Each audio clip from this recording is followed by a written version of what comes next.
Hello friends, स्वागत है आपका अपना यूट्यूब चैनल आइकॉनिक स्टूडेंट्स पे। मैं सूरज कुमार आप सभी का एक बार पुनः स्वागत करता हूँ क्लास 10 के सिविक के सेक्शन में। बच्चों, अगर आप मेरे बारे में जानना चाहें तो आप यहाँ पे मेरे बारे में जान सकते हैं। चलिए हम लोग अपने क्लास की ओर आगे बढ़ते हैं। आज हम लोग कल कहाँ पे छोड़े थे? आप लोगों को कुछ याद है? बताइए। हम लोग क्या पढ़ रहे हैं? लोकतंत्र में प्रतिस्पर्धा एवं संघर्ष।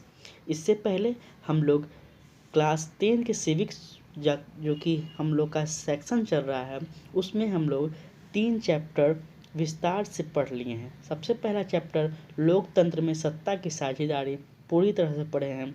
उसके बाद सेकंड चैप्टर आपको हम लोग क्या पढ़े हैं? सत्ता में साझेदारी की कार्य प्रणाली को अच्छी तरह से समझें कि किस तरह से कार्य प्रणाली सत्ता में की जाती है, क्या कौन कौन से पार्टियां का किस प्रकार से लोकतंत्र में भागीदारी होता है। और हम लोग आज जो पढ़ रहे हैं वो क्या है? लोकतंत्र में प्रतिस्पर्धा एवं संघर्ष। ठीक है, इसका फर्स्ट पार्ट हम अपलोड कर दिए हैं, आप लोग प्लीज़ उसको पहले देख लीजिएगा। लिंक डिस्क्रिप्शन में दिया हुआ है। अगर लिंक ना हो तो आप चैनल के प्लेलिस्ट में जाकर सब कुछ देख सकते हैं। प्लेलिस्ट आपका बना हुआ है। ठीक है, हम लोग कल कहाँ पे छोड़े थे? कुछ याद है आपको? बताइए। हम लोग कल छोड़े थे बिहार छात्र आंदोलन पढ़कर। ठीक है, बिहार का छात्र आंदोलन हम लोग समझे थे कि बिहार का छात्र आंदोलन क्या है, लोकतंत्र में किस प्रकार से प्रतिस्पर्धा एवं संघर्ष में क्या भूमिका निभाया है, और बिहार का छात्र आंदोलन कितना हद तक जायज़ था। ये सभी चीज़ को हम लोग देखे हैं, अच्छी तरह से आपको बताए हैं। तो प्लीज़ कल उसका वीडियो आप लोग देख लीजिए, तो आज समझ में आने वाला है। नहीं तो कुछ समझ में नहीं आएगा, बिना मतलब का टाइम पास होगा आपका। इसलिए मैं कह रहा हूँ कल का आप वीडियो प्लीज़ देख लीजिए।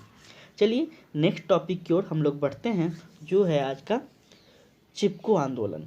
बहुत इम्पोर्टेंट है ये। हम लोग ज्योग्राफी में भी हम लोग देखे हैं कि चिपको आंदोलन क्या होता है। ठीक है, देखिए ये चिपको आंदोलन है। क्या कर रहे थे चिपको आंदोलन में लोग कि एक पेड़ के क्या कर रहे थे, पेड़ की कटाई हो रही थी, तो वो क्या कर रहे थे, पूरे गांव के लोग पेड़ में, वनों में क्या कर रहे थे, पेड़ को कटाई से रोकने के लिए पेड़ में चिपक गए थे।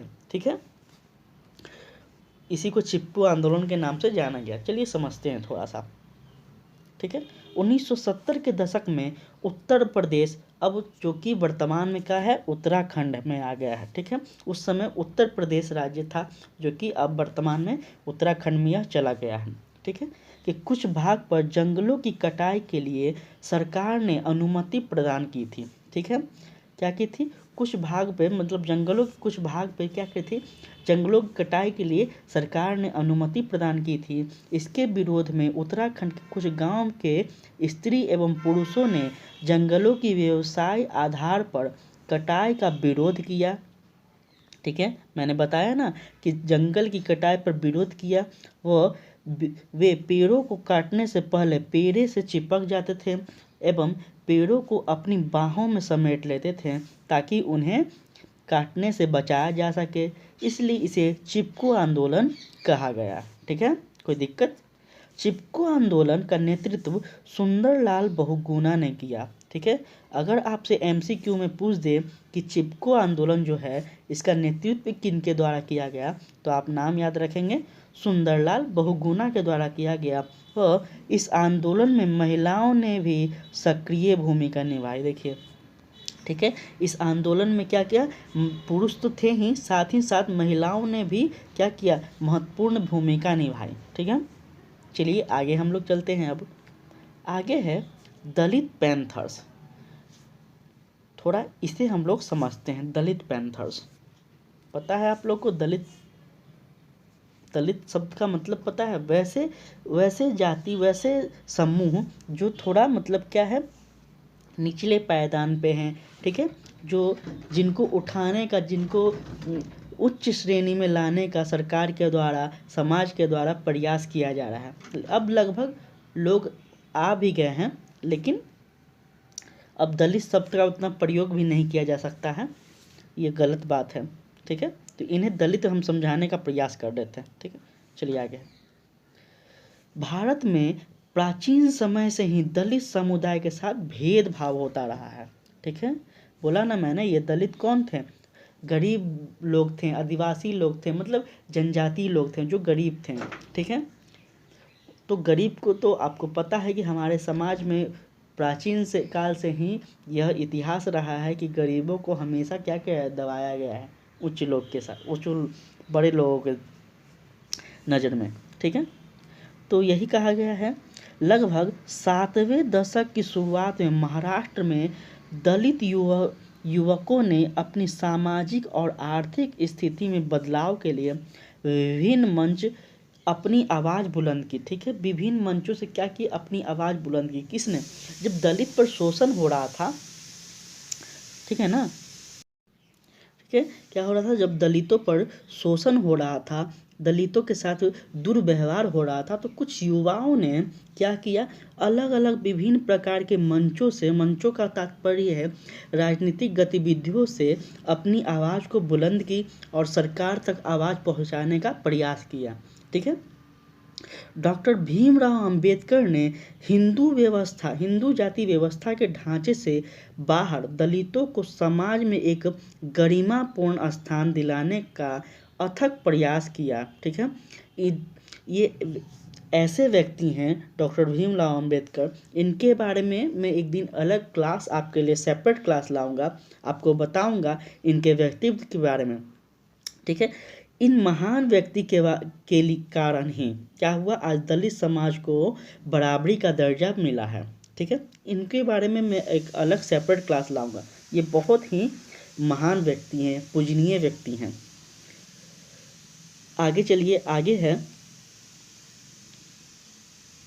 डॉक्टर भीमराव अंबेडकर के विचार से ओतप्रोत होकर ही महाराष्ट्र के शहरी शिक्षित युवकों ने दलित पैंथर्स नामक संगठन का क्या किया, गठन किया। ठीक है, किनके विचारों से प्रभावित होकर, तो डॉक्टर भीमराव अंबेडकर के विचारों से प्रभावित होकर महाराष्ट्र के कुछ युवकों ने क्या किया, दलित पैंथर्स नामक संगठन का गठन किया और क्या किया, दलितों के लिए आवाज़ बुलंद किया। इसी को कहते हैं लोकतंत्र में प्रतिस्पर्धा एवं संघर्ष। अपने हक के लिए लड़ाई, अपने अधिकारों के लिए लड़ाई, लोकतंत्र में प्रतिस्पर्धा एवं संघर्ष का बात की जाती है। ठीक है, आगे है भारतीय किसान यूनियन। देखिए, यह भी बहुत ही इम्पोर्टेंट एक संगठन के नाम से उभरा। 1970 से 80 के दशक में विभिन्न तरह के जन आंदोलन हुए। इसमें बिहार एवं गुजरात का छात्र आंदोलन, महाराष्ट्र का दलित पैंथर्स आंदोलन व इसके प्रमुख उदाहरण हैं। ठीक है, अगर आपसे पूछा जाए कि भारतीय आंदोलन में बिहार के, फिर गुजरात हो गया, आपको महाराष्ट्र के कुछ आंदोलन का जिक्र कीजिए, तो आप ये सब जिक्र कर सकते हैं। ठीक है, उसके पश्चात है 1980 के दशक में किसान ने सरकार की नीतियों का विरोध करने के लिए भारतीय किसान यूनियन का गठन किया। देखिए, सब जगह क्या हो रहा है, सरकार का विरोध करने के लिए कहीं ना कहीं क्या हो रहा है, सब जगह एक संगठन का निर्माण हो रहा है। ठीक है, एक पार्टी की निर्माण हो रही है। ऐसे आप कितना आंदोलन कीजिएगा। मैंने कल बताया आपको यहाँ पे बिहार का छात्र आंदोलन, फिर आपको ये सब मैंने बताया ना कल कि क्या हुआ, ये सब जो आम जनता आंदोलन करते हैं तो इससे कोई फर्क नहीं पड़ता जब तक इसमें राजनीतिक गतिविधियाँ ना हो, राजनीतिक विचार के कोई व्यक्ति इसमें ना आए। ठीक है, इसलिए क्या हो रहा है, सभी जगह क्या हो रहा है, एक राजनीतिक रूप से संगठन किया जा रहा है ताकि सरकार के पास जल्द से जल्द आवाज़ पहुंच सके आम जनता का। ठीक है, जो कि मैंने कल बहुत ही अच्छी तरह से समझाने का आप सबको प्रयास किया।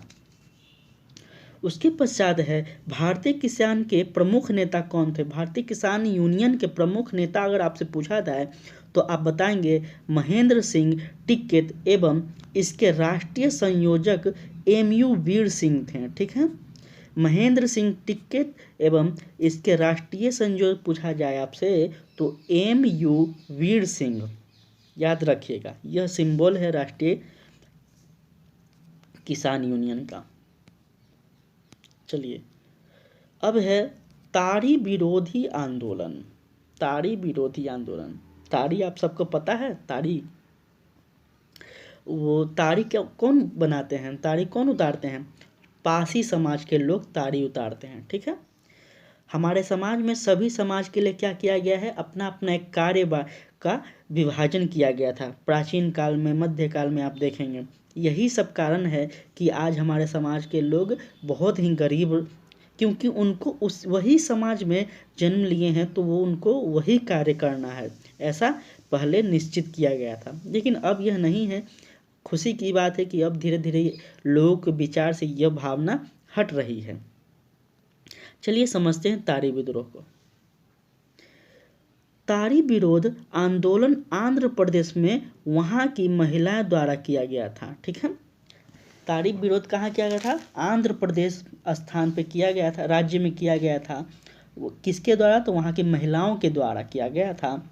वह स्वतः सर्कुलर आंदोलन था। इस आंदोलन के द्वारा महिला अपने आसपास शराब एवं मदिरा की बिक्री पर पाबंदी लगाना चाहती थी। इम्पोर्टेंट है, नोट कर लीजिएगा। ठीक है, मैं नोट्स आपको अवेलेबल करवा दूंगा, लेकिन अभी फ़िलहाल आप नोट्स कर लीजिएगा ताकि अपने से लिखने से क्या होता है, याद रहता है, माइंड में रहता है बच्चों को। मैं तो नोट्स दे दूंगा लेकिन खुद से लिखिएगा तो क्या होगा, आपको याद रहेगा कि सर, हाँ सर ने ताड़ी विद्रोह बताया था, मतलब किस क्या हुआ था, तो आंध्र प्रदेश का यह घटना था। इसमें महिलाओं ने क्या की थी, तो ताड़ी और शराब की बिक्री पे पाबंदी लगाने के लिए आंदोलन की थी। ठीक है, उसके बाद है कि चाहती थी और अपनी ग्रामीण अर्थव्यवस्था में सुधार लाना चाहती थी। लगभग 500 ग्रामीण महिलाओं ने ताड़ी पर प्रतिबंध लगाने की संबंधित एवं प्रस्ताव जिलाधिकारी को भेजा। देखिए कितनी महिलाओं ने भेजा, मिलकर 500 ग्रामीण महिलाओं ने मिलकर क्या किया, जिला अधिकारी को पत्र भेजा कि इस पर आप क्या कीजिए, लगाम लगाइए, इस पर रोक लगाए। धीरे धीरे यह आंदोलन पूरे प्रदेश में फैलता गया। ठीक है, शुरुआत में एक गांव में, एक जिला में हुआ था, लेकिन धीरे धीरे यह आंदोलन, ताड़ी आंदोलन जो था, यह क्या होने लगा, पूरे जिले में, मतलब पूरे राज्य में, आंध्र प्रदेश पूरे राज्य में फैलने लगा।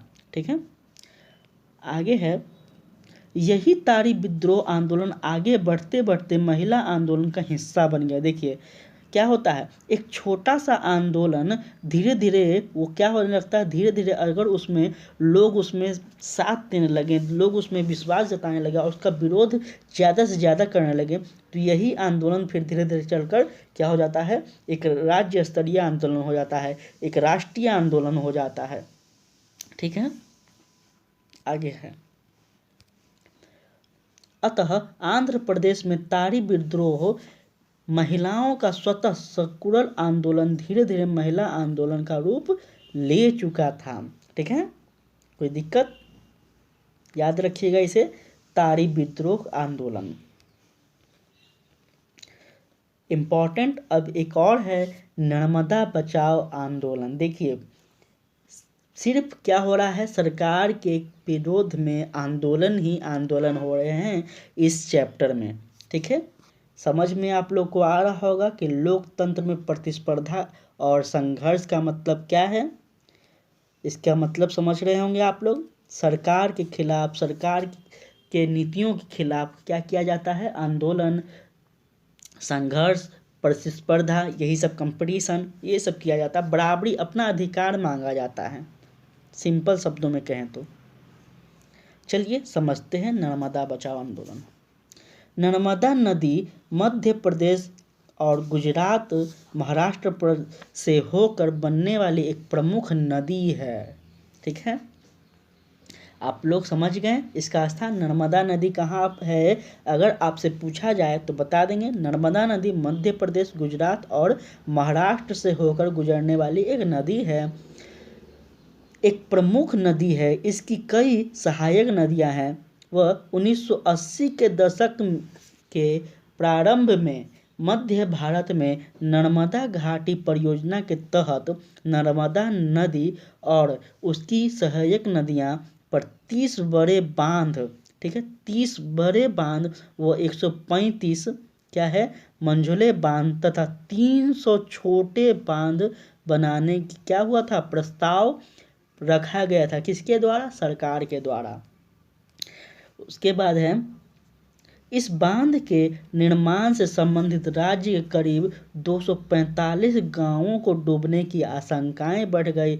इसमें प्रभावित लगभग 2.5 लाख लोगों ने पुनर्वास एवं मुद्दा सरकार के सामने उठाया। ठीक है, जब ये क्या हुआ सरकार के द्वारा नर्मदा घाटी परियोजना लाया गया, ठीक है, तो इसमें क्या हुआ, इसमें इतना ज़्यादा 30 बड़े बांध बनाने थे, 300 छोटे बांध बनाने थे, 135 मंझले बांध बनाने थे, इतना सारा बांध बनाना था।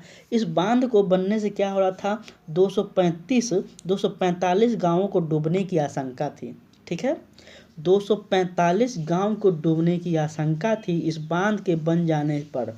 इसलिए वहाँ के लोगों ने क्या किया, सरकार के खिलाफ विरोध किया, सरकार के समक्ष अपना मुद्दा, अपनी बातों को रखा। चलिए आगे है। नर्मदा बचाओ आंदोलन की एक मुख्य दलील यह रही कि देश द्वारा अपनाई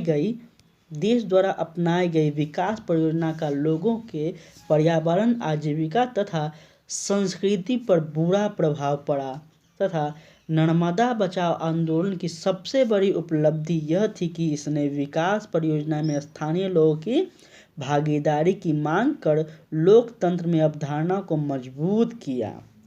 ठीक है, क्या हुआ कि इसका परिणाम क्या हुआ, नर्मदा बचाओ आंदोलन का परिणाम अगर आपसे पूछा जाए तो परिणाम आप क्या बताएंगे। नर्मदा बचाओ आंदोलन की सबसे बड़ी उपलब्धियां का मतलब है उसकी सबसे बड़ी खासियत, उसकी सबसे बड़ी अच्छाई अगर आपसे पूछे तो यह थी कि इसने विकास परियोजना में स्थानीय लोगों को मतलब वहाँ के लोकल लोग जो थे उसको क्या हुआ, भागीदारी की मांग कर लोकतंत्र की अवधारणा को मजबूत बनाया गया। ठीक है, आज के लिए इतना ही। आगे हम लोग कल अध्ययन करेंगे जो कि बहुत ज़्यादा इम्पोर्टेंट है, सूचना का अधिकार। ये बहुत ज़्यादा इम्पोर्टेंट है, तो कल का क्लास कोई भी मिस नहीं करेंगे। कल का क्लास बहुत ज़्यादा इम्पोर्टेंट है, सूचना का अधिकार। आज के लिए हम लोग इतना ही रहने देते हैं क्योंकि आज क्लास थोड़ा ज़्यादा बड़ा हो जाने से फिर प्रॉब्लम हो जाएगा। ठीक है, तो उम्मीद करते हैं आप सभी को यह वीडियो समझ में आया होगा, अच्छा लगा हो। अगर अच्छा लगा हो तो प्लीज़ चैनल को सब्सक्राइब ज़रूर कर दीजिएगा और कमेंट करना ना भूलिएगा। ठीक है, तब तक के लिए आप लोग हंसते रहिए, मुस्कुराते रहिए और पढ़ते रहिए। ठीक है, जय हिंद, जय भारत।